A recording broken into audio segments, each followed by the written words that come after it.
What's up, everybody? Welcome to Optimal Evolution. Today, I'm bringing you another episode. My name is Nathan Barna, and I wanted to talk about the idea of success versus happiness. And to start that off, I want to give you guys a definition, or not a definition, but of a quote that I got from Paul Chek. I know it's from a book. I want to say it's from Psycho-Cybernetics, but I could be wrong. But it is, I forget who the author is, but it's from somewhere. But that quote is, "Success is getting what you want. Happiness is wanting what you get." Now, I hope you guys take a second and meditate on that, because that's going to underlie the whole discussion today. Success is getting what you want. Happiness is wanting what you get.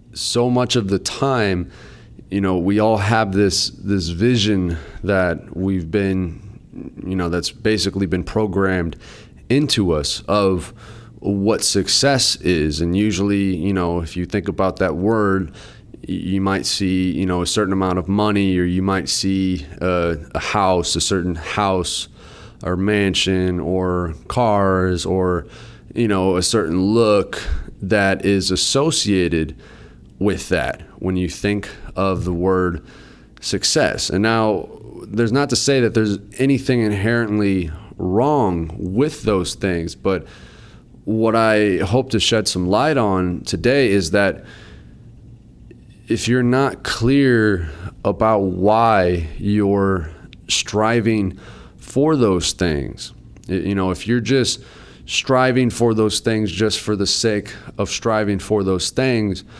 just because you want to have a, certain status or certain fame, or just because you want to be wealthy and you want your friends to hold you in a certain regard.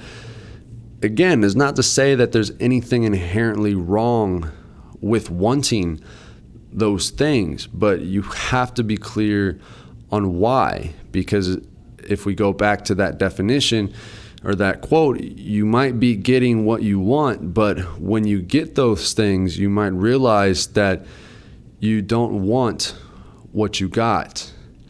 And, we see this over and over again with, the Hollywood stars and, billionaires and people that, to the outsiders, people from the outside looking in, looks like they have everything. And, people aspire to be like them and to be in their situation. But these very same people may come out and, talk about their battle with depression, or feeling no purpose in life, or, even as far as committing suicide, which has been, which has happened many, many times with very people that most of us would believe are highly successful people. And what I believe a lot of this comes down to is, one, what is your dream? Why are you doing the things that you are doing? Maybe your dream is to have a certain amount of money and have a certain amount of success in the typical sense of the term. But if you're living a life that is going against what you feel is good and true for yourself, and you're doing things that you dislike or that you hate, or you're working a job that you hate just to get a certain amount of money so you can fulfill that dream, then ultimately what you might find is that even when you get to that certain point, you feel unfulfilled because there was no meaning behind why you were doing what you were doing. I don't know, I hope that makes sense. So again, this is why creating that vision for yourself of what your dream is, and ultimately what you want your legacy to be, is a very important step before you decide to pursue a goal or a certain amount of money or fame or status or whatever it is. Before you decide to pursue that just for the sake of pursuing that thing. Because when you know why you're doing something, then you can have that sense of meaning and purpose behind what you're doing. And when you get clear about that, you might realize that, what your actual dream is and what you want your legacy to be might not include, $1 billion with 20 cars and multiple wives with, a mansion.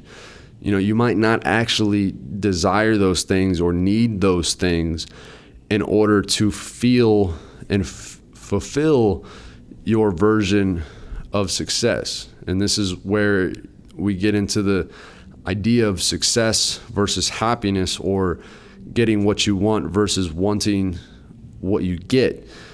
When you know where you're going and you have that vision for yourself, and there's a purpose and meaning behind it, then you realize that the process of moving towards those things, that is what brings the happiness behind it.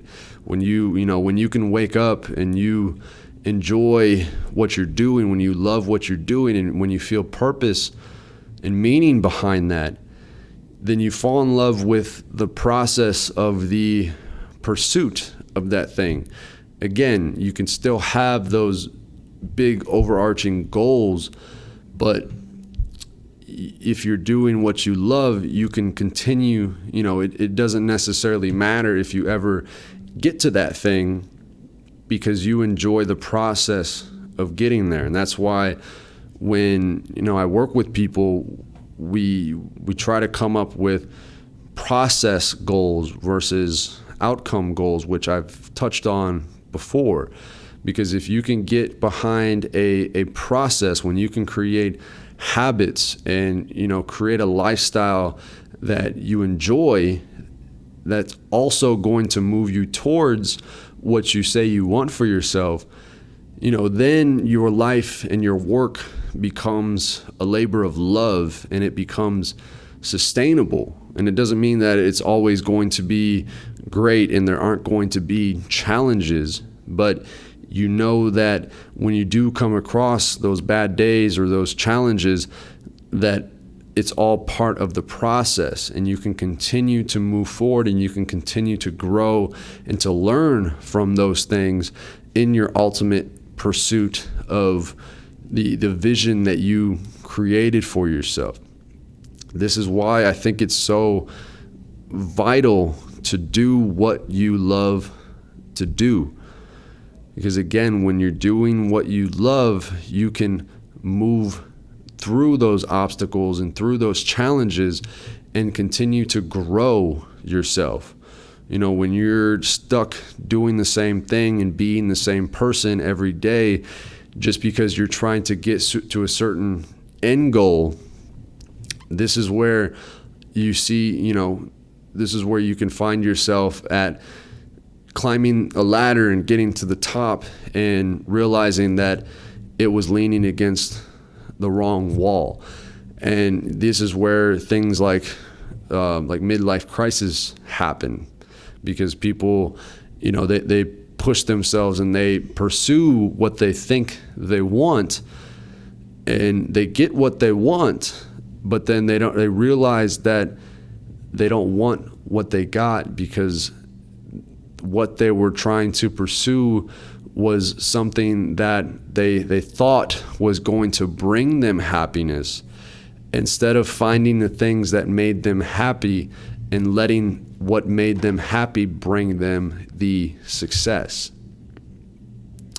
Because when you do what you love to do, you're going to have to build yourself, and you're going to have to build the virtues and the character and become the type of person that is going to be successful at doing that thing that you love. And again, when you do what you love, usually that thing is something that you can bring value to other people with. When you're doing something that you hate, when you're working a job you hate for people you don't want to be around in an environment that isn't suited to you, then you're not helping anybody through that situation. And so it truly becomes a selfish, masochistic endeavor to try to get to that ideal of the success that you thought was going to bring you the happiness. But when you're doing what you love, you realize that you can help other people and bring other people up with you. And through that, you can continue to create purpose and value and meaning in your life. So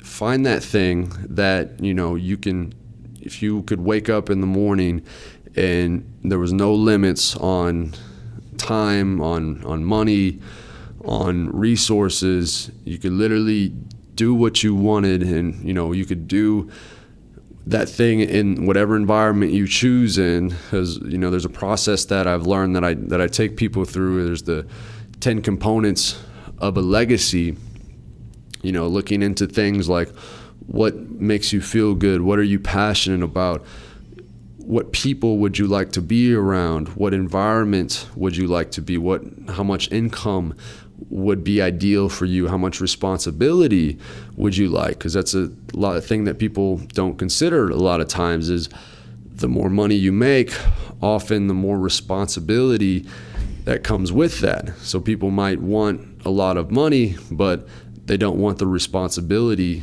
that's associated with that. And so as they, continue to climb their ladder, they may realize they're not happy with that amount of responsibility, even though they might be making the income that they say they wanted to make. So it's, again, you have to get clear on all of these things before you find yourself up against the wrong wall. So that's it. That's the main thing I wanted to discuss today. Do what you love. I think it's your responsibility to do that thing, because that's how you're going to bring the most value into this world and grow yourself the most and find the happiness along the way to your success, versus thinking that happiness is going to come when you reach whatever your idea of success is. So that's it, and I will talk to you guys next time.